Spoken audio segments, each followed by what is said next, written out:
Now that the bankers were holding the world hostage, they issued their ultimatum.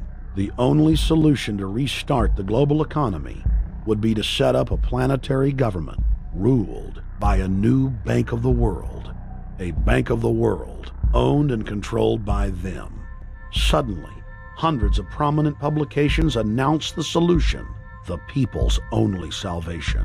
Time magazine, in an article titled "The New World Order," said that the new super bank would control the world's currencies and set interest rates, and that the new bank would, quote, knock the heads of bad countries like the United States. At a meeting of central bank heads and finance ministers dubbed Bretton Woods II, the plan for world government was unveiled by the very bankers that had engineered the collapse. Formerly sovereign countries would now pay their taxes directly to the banking cartel. Hundreds of new carbon taxes, controlling every facet of human activity, would only be the beginning. Now all the elite had to do was to sell the public on accepting the final phase of their takeover. And it's Obama's job to sucker the public into standing down so the bankers' agenda can move forward unhindered. Never before in U.S. history has the media gotten behind a president like they are behind Obama. The press has pulled out all the stops, bestowing a crown of infallibility upon Obama as the savior of the people. The elite are betting everything they've got on Obama's charisma and hoping that he can sell the world on their program of tyranny. Yes, there have been differences between America and Europe. No doubt there will be differences in the future. But the burdens of global citizenship continue to bind us together. A change of leadership in Washington will not lift this burden. In this new century, Americans and Europeans alike will be required to do more, not less. Partnership and cooperation among nations is not a choice. It is the only way. We've got to give them a stake in creating the kind of world order that I think all of us would like to see. In truth, Obama is not simply continuing George W. Bush's policies. He is radically expanding them. I thank President Bush for his service to our nation. This film has documented the painful fact that Barack Obama's agenda is the complete opposite of what he has claimed it to be. Now we will reveal what Barack Obama and his controllers' true agenda is. Number 1. Bring the United States under the complete regulatory control of a private offshore superbank known as the Bank of the World. More than 100 new taxes are now being developed under the umbrella of curbing greenhouse gases. The new taxes will be paid directly to the private bank consortium. At the producer level, taxes will be paid on farm animals' flatulence. At the consumer level, there will be carbon taxes on all forms of meat, beef, poultry, pork, and fish. All cars will be fitted with satellite tracking boxes that will tax driving by the mile.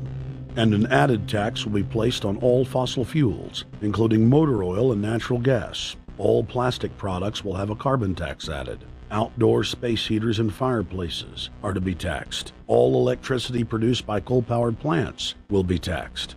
Under the cap-and-trade system, citizens will be forced to pay taxes on thousands of products to private cap-and-trade services owned by Al Gore and other elitists. There will be taxes on light bulbs, water, trash pickup, air travel, train travel, bus, ship, medicine, steel production, mining, clothing, laundry, asphalt are just a few of the new taxes to be levied.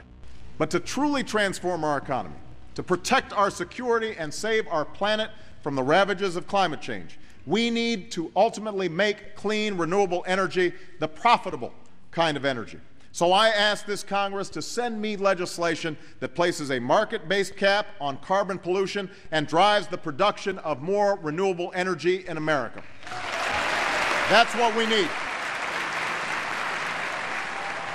The notion of anthropogenic global warming is a fraud. In other words, the idea that the planet is getting warmer and that human activity is somehow responsible is a pseudo-scientific fraud. It's a big lie.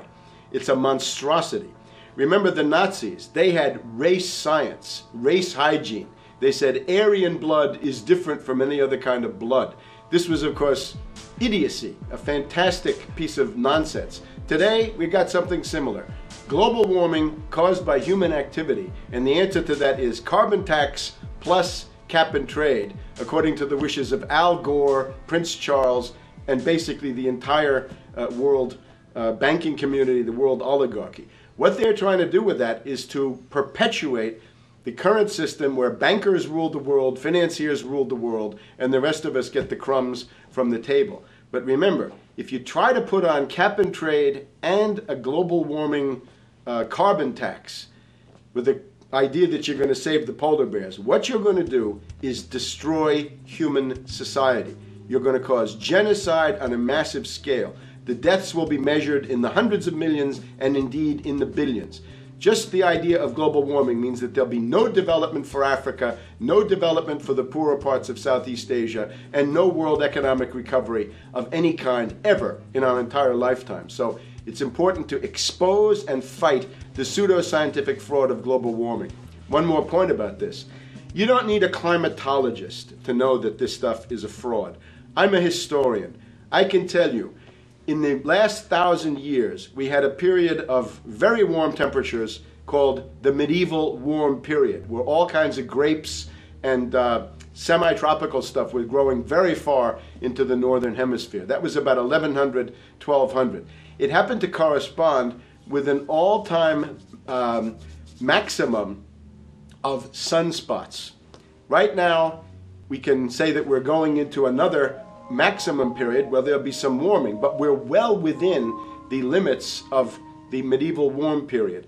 About 1600 to 1650, there was an ice age in northern Europe. The North Sea was filled with ice. The German and Dutch ports and the English ports were filled with ice. That corresponds to an all-time minimum of sunspot activity, the Spörer minimum and the Maunder minimum. So this has largely got to do with solar activity. We can see that other planets, not just the Earth, are warming slightly as a result of increased solar activity. But we're well within the minimum. So what the oligarchs claim to be an open and shut scientific case is a piece of pseudo-scientific nonsense, and it should be rejected. Number 2. The social engineers are fully aware that the Obama craze will wear off quickly, so they are racing to put in place the most oppressive police state control grid in human history. 20,000 battle-hardened regular Army troops are now being deployed to patrol the streets of the United States. FEMA is now building giant camps in every region of the country, and the Congress has introduced bills like the National Emergency Centers Act, H.R. 645, which merges local governments and the police under federal control. And as we all know that have watched these things, they're ready for the riots. With these detention centers that are being opened up around the country, with state police training for riot control in the event of economic calamity and food riots, they know what's going on and they're prepared for it. So people better also prepare for it themselves. Anyone that's not prepared for what's going to happen, they deserve what they get, because there's enough information out there pointing to the problems, and they should take all precautionary actions. Next, Obama ordered the Defense Department to issue DoD Directive 1404.10, establishing a 1 million person civilian army under his control. Simultaneously, Obama launched usaservice.org. The new website deceptively masquerades as a federal agency, but in reality is a recruiting tool building a separate, completely private army outside of government that takes orders directly from Obama's controllers. Barack Obama has refused to rescind Presidential Decision Directive 51, signed by George W. Bush. The directive plainly states the president is a dictator and that Congress is ceremonial. We cannot continue to rely only on our military in order to achieve the national security objectives that we've set. We've got to have a civilian national security force that's just as powerful, just as strong, just as well funded.